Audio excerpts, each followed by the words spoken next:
Good morning student. Today we will discuss about the part of history. Topic is the making of Germany and Italy. आज मैं Germany और Italy की किस तरह से वो नेशन स्टेट बने आज के बारे में डिस्कस करेंगे। जैसे कि मैंने पहले बताया था कि 1848 में जो यूरोप में था वो यूरोप में राष्ट्रवाद की भावना पूरी तरह से विकसित हो रही थी और वो रिवॉल्यूशनरी के माध्यम से क्रांतियों के माध्यम से पूरे देश में जो है राष्ट्र की भावना विकसित हो गई थी। Nationalist sentiments were often mobilised by conservatives. जो नेशनलिस्ट थे, जो राष्ट्रवादी थे, वो मेनली जो कंजर्वेटिव्स थे उनके माध्यम से संचालित होते थे, उनके माध्यम से ही कार्य करते थे और वो ये चाहते थे कि जो पावर है और जो पॉलिटिकल डोमिनेंस यूरोप की है वो किसी एक सत्ता के उसमें आ जाए। तो इसलिए जो है वो ये मांग कर रहे थे क्योंकि अब उनमें जो है राष्ट्र की भावना पूरी तरह से डेवलप हो गई थी।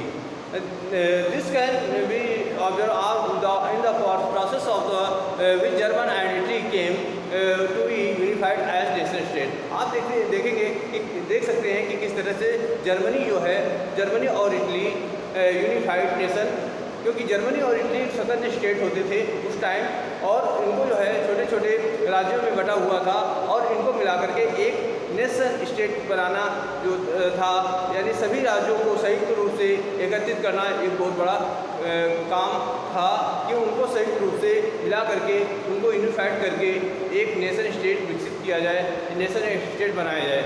तो नेशन स्टेट जो है जर्मनी इटली जो है यूनिफाइड हुआ नेशन स्टेट के रूप में। किस तरह से हुआ है इस प्रोसेस के बारे में जानेंगे। यू हैव सीन, आपने देखा है कि nationalist feeling were spread out among middle class Germans. आपने देखा कि जो नेशनलिस्ट की जो भावना थी वो पूरे यूरोप में जर्मन मिडिल क्लासों में फैली हुई थी।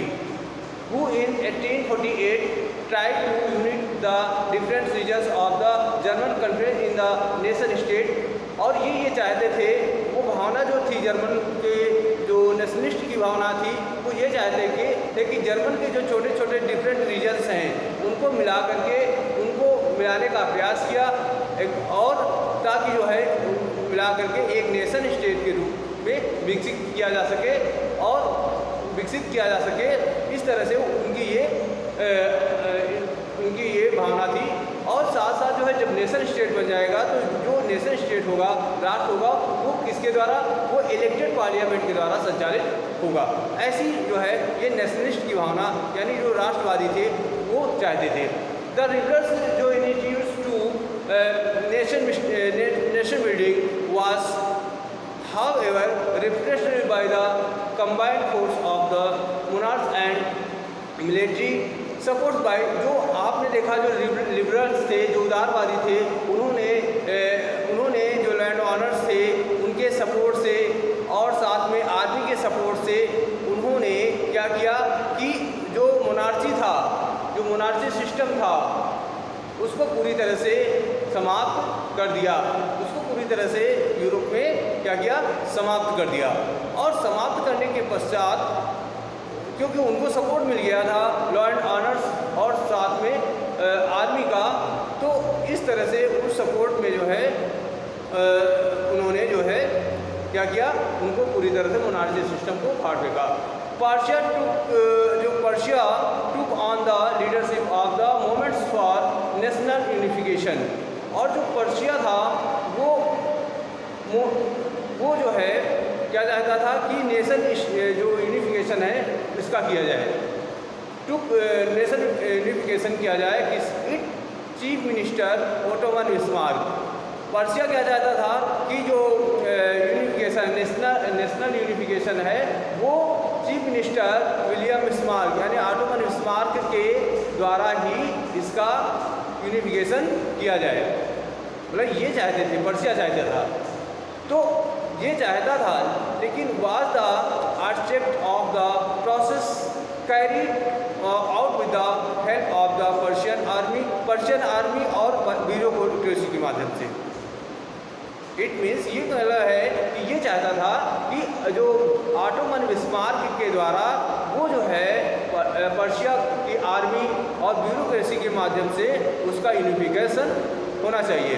देयर वर ओवर 7 ईयर्स, 3 बार हुए 7 वर्षों में, और जिसमें विद ऑस्ट्रिया, डेनमार्क और फ्रांस, ये जो है ended in Persian victory, Persia की विक्ट्री को पूरी तरह से समाप्त कर दिया। तो जब पर्शिया जो है पूरी तरह से समाप्त हो गया, तो उसके पश्चात क्या हुआ, and completed the process of unification. तो उससे क्या हुआ, क्योंकि सबसे बड़ा रोड़ा जो था, सबसे बड़ा यूनिफिकेशन में पर्शिया था, तो पर्शिया का जब पूरी तरह से उसको समाप्त कर दिया गया, तो जर्मनी का यूनिफिकेशन जो है पूरा होना आसान हो गया, और जर्मनी का यूनिफिकेशन हो गया। इन जनवरी 1871 में, इन जनवरी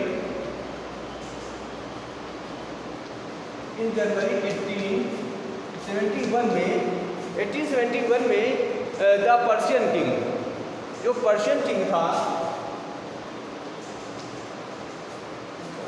पर्शियन किंग जो था,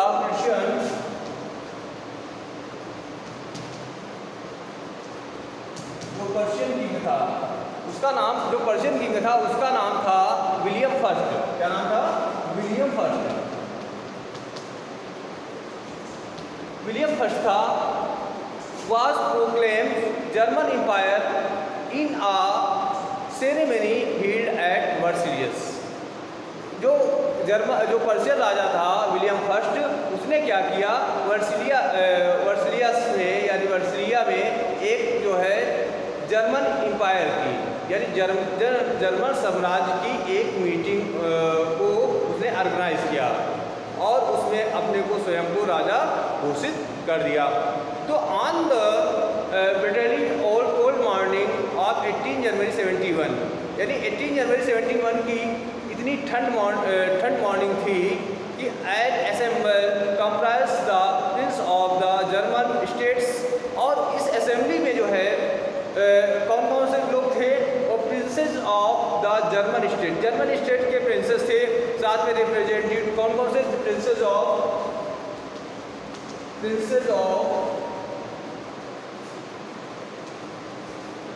German state,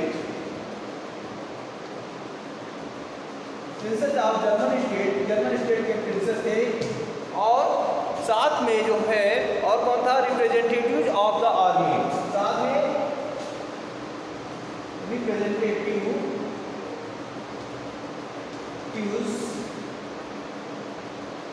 of the army के रिप्रेजेंटेटिव थे, और कौन था, और साथ में जो है इम्पॉर्टेंट पर्शियन मिनिस्टर, जिसमें से इम्पॉर्टेंट पर्शियन मिनिस्टर थे, important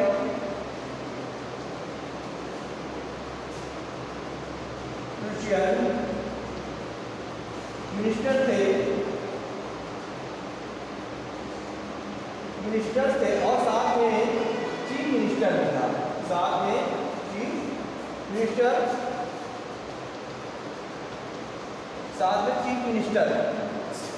chief minister Ottoman Bismarck भी थे, ओटोमान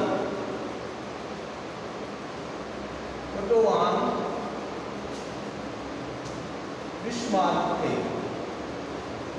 ये सभी ने जो है, इतने लोग थे, वो इकट्ठे गैदर हुए, वो एक हॉल था वर्सिलियस में, उसका हॉल का नाम था हॉल ऑफ मिरर्स, मिरर्स में एक गैदर हुए, hall of mirrors in the palace of Versailles की पैलेस में एक हॉल था, वहाँ पर ये एक गैदर हुए, और proclaim the new German empire headed the Kaiser William first of Prussia, और जो है वहाँ पर जो है कैसर विलियम फर्स्ट को पर्शिया का जर्मन एम्पायर का जो जर्मन एम्पायर का हेड बना दिया गया, प्रमुख बना दिया गया। तो आई होप जो है ये चीज़ आपको समझ में आई होगी, और इसके साथ साथ जो है जर्मन नेशन जो है नेशन स्टेट बन गया, और जब नेशन स्टेट बन गया तो उसके ब्रिटिश शासन प्रशासन के अधीन यहाँ पर जो है मॉडर्नाइज किया गया। यहाँ पर करेंसी, बैंकिंग, लीगल और जुडिशियल सिस्टम को बहुत अच्छे से जो है जर्मनी में स्थापित किया गया, जिससे कि जो है जर्मनी जो है एक मॉडर्न नेशन स्टेट के रूप में सामने आ गया। तो आई होप ये चीज़ आपको क्लियर हो गई होगी। तो अब बात करते हैं कि इटली के बारे में कि किस तरह से इटली जो है यूनिफाइड हुआ, यानी किस तरह से इटली का राष्ट्रीयकरण हुआ। तो like Germany, Italy too had a long history of political fragmentation. Italians were scattered over several dynastic states as well as the multinational Habsburg Empire during the middle of the 19th century. कहने का मतलब है कि जो Italy था वो 19th century में जो है वो छोटे छोटे जो डायनेस्टिक स्टेट थे उनमें फैला हुआ था। छोटे छोटे डायनेस्टिक स्टेट थे और जिसमें से ये जो टाइम था वो during the middle of the 19th century, ये टाइम था during the middle 19th century. ये 19th सेंचुरी का टाइम था जब इटली जो है छोटे छोटे स्टेट में, छोटे छोटे डायनेस्टिक स्टेट में डिवाइड था, मतलब बटा हुआ था, फैला हुआ था। तो उस टाइम जो है Italy was divided into 7 states. उस टाइम जो इटली था, इटली कितने भागों में बटा हुआ था? 7 स्टेट में। इटली वाज, जो इटली था वो 7 भाग में बटा हुआ था। Italy was divided into 7 state. Italy जो है 7 स्टेट में डिवाइड था, बटा हुआ था। और ये 7 स्टेट्स जिसमें से कुछ ऑफ ओनली वन, जो उसमें से एक था जिसका नाम था सार्डिनिया पिडमॉन्ट, उसका नाम था सार्डिनिया पिडमॉन्ट। उनमें से एक स्टेट था सार्डिनिया, और सार्डिनिया पिडमॉन्ट था। साथ साथ सार्डिनिया पिडमॉन्ट उनमें से एक था, यानी जितने 7 स्टेट थे उनमें से सार्डिनिया पिडमॉन्ट एक था। सार्डिनिया पिडमॉन्ट एक था। तो अब वो क्या था? एक स्टेट ऐसा था was ruled by an Italian princely house, जिसका जो शासन था, जो सार्डिनिया पिडमॉन्ट था, माउंट था सार्डिनिया पिडमॉन्ट, इसका शासन जो है वो इटालियन प्रिंसली हाउस के द्वारा चलाया जाता था। The north was under Austrian Habsburg. जो नॉर्थ था वो किसके अधीन था? ऑस्ट्रियन हब्सबर्ग के अधीन था। The centre was ruled by the pope, और जो सेंट्रल वाला इटली का जो सेंट्रल वाला पार्ट था वो पोप के अधीन में था, वहाँ पे पोप शासन करता था। And the southern regions were under the domination of the Bourbon, और जो उसका साउथ वाला रीजन था, क्षेत्र जो स्टेट थे, वहाँ पे बॉरबोन राजाओं का शासन था। स्पेन के जो थे वो स्पेन के बॉरबोन जो किंग्स होते थे उनका शासन जो था वो साउथ रीजन, साउथ राज्यों में था। तो even the Italian language had not acquired one common form.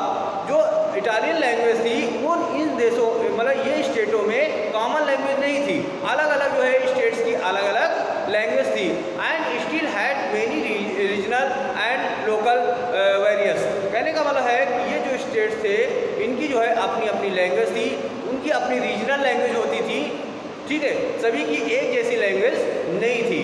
During the 1830 में जो जिससे मैजनीज था had sought to put together a permanent programme for a unitary Italian Republic.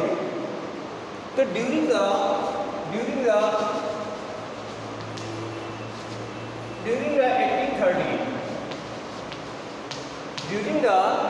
1830 के दौरान जो है यहाँ पे क्या हुआ, 1830 में जो जिससे मेजनी था, गिब्से मेजनी, जो गिब्से मेजनी जो था, उसने जो है उसने क्या किया कि उसने जो है to put together a coherent program for a unity Italy Republic।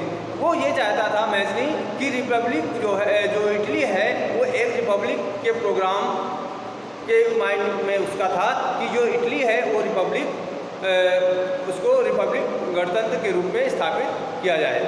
तो he had also form a secret society called young Italy.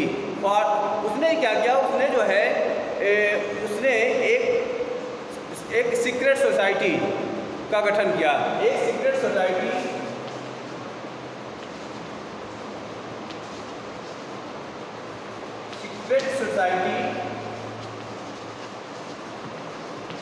Society को फॉर्म किया और उसका नाम था यंग इटली। सीक्रेट सोसाइटी का नाम क्या था? Young Italy. यंग इटली को उसने फॉर्म किया और for the discrimination of his goals, और अपने जो है गोल्स को अचीव करने के लिए वो आया। द फेलियर ऑफ रिवॉल्यूशनरी के फेल होने के पश्चात 1831 और 1848 में, इसका मतलब है कि जो मंटले नाउ फेल ऑन, ये सब जो है सब फेल हो गया, क्रांति सारा फेल हो गया जो।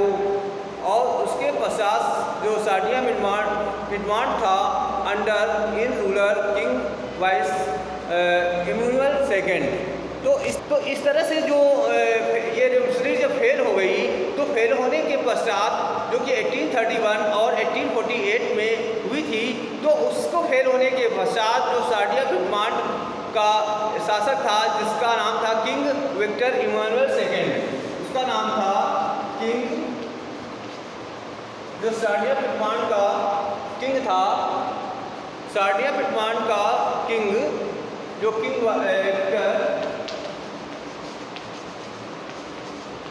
विक्टर किंग था, विक्टर इमानुएल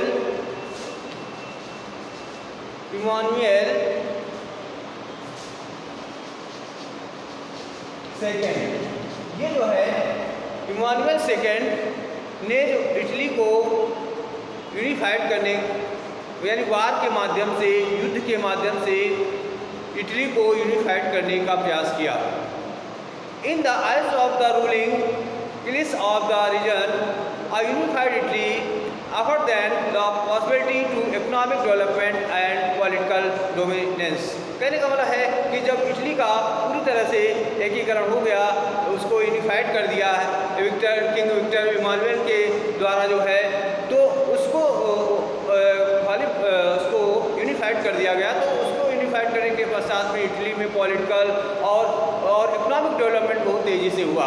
चीफ मिनिस्टर जो था काउर, चीफ मिनिस्टर कौन था? काउर था चीफ मिनिस्टर। जो चीफ मिनिस्टर था वहाँ का, उसका नाम था Cavour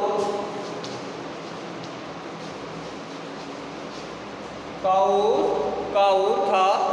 Who led the movement to unify the region of Italy was neither a revolutionary or nor a democrat। मतलब ये था काउर, और ये चाहता था कि इटली का यूनिफिकेशन जो है, इटली के राज्यों का जो यूनिफिकेशन है, वो ना तो किसी क्रांति के द्वारा और ना ही किसी डेमोक्रेट के द्वारा हो सकती है। मतलब वो नहीं चाहता था कि जो है इटली का यूनिफिकेशन जो है किसी रिवोल्यूशन के माध्यम से या किसी जो है मोमेंट्स के माध्यम से हो। तो like many other wealthy and educated members of the Italian, यानी बहुत सारे जो दूसरे जो पैसे वाले थे, एजुकेटेड मेंबर्स थे इटली में, तो ये सब he spoke French much better than he did Italy. कहने का मतलब है वो फ्रेंच बहुत, ही स्पोक फ्रेंच, वो फ्रेंच बोलते थे। He spoke French much better than Italy, Italian से अच्छी जो है फ्रेंच लैंग्वेज बहुत अच्छी बोलते थे। दो tactful डिस्पॉइंट alliance with France 18 by Cavour, Sardinia-Piedmont has succeeded in defeating the Austrian forces in 1859। जो सार्डिया-पिडमॉन्ट था वो 1859 में जो है वो वहाँ की जो फोर्स थी उसको पराजित करने में सफलता हासिल की। Apart from the regular troops a large number of armed volunteers under the leadership of Mazzini Garibaldi join the Italy in 1860। 1860 में जो है गारिबल्डी ने ज्वाइन किया लीडरशिप में। तो उसने क्या किया, they march into south Italy and the kingdom of the two slash and succeed in winning of. कहने का मतलब है कि इस तरह से जो है बहुत सारे जो है स्टेट थे जिनका जो है राष्ट्रीयकरण थे, उनको मिला दिया गया और उनको यूनिफाइड कर दिया गया। इस तरह से जो है इटली जो है एक नेशन स्टेट के रूप में डेवलप हो गया। तो आई होप जो है ये सारी चीज़ें आपको क्लियर हो गई होंगी। तो इस तरह से आज का होमवर्क है क्वेश्चन नंबर 1। आज का हम जर्मनी किस प्रकार राष्ट्र राज्य बना, जर्मनी किस प्रकार से राष्ट्र राज्य बना। तो इन विच प्रोसेस जर्मनी में a nation state. Question number 2, Cavour कौन था, right answer of this question who was Cavour. Question number 3, Italy के एकीकरण को संक्षेप में लिखिए। इसको इटली के एकीकरण को संक्षेप में लिखना है। Greek, write in Greek Italy unified. Question number 4, Victor Emmanuel second कौन था, who was Victor Emmanuel second. तो write answer of this question and send homework. Thank you.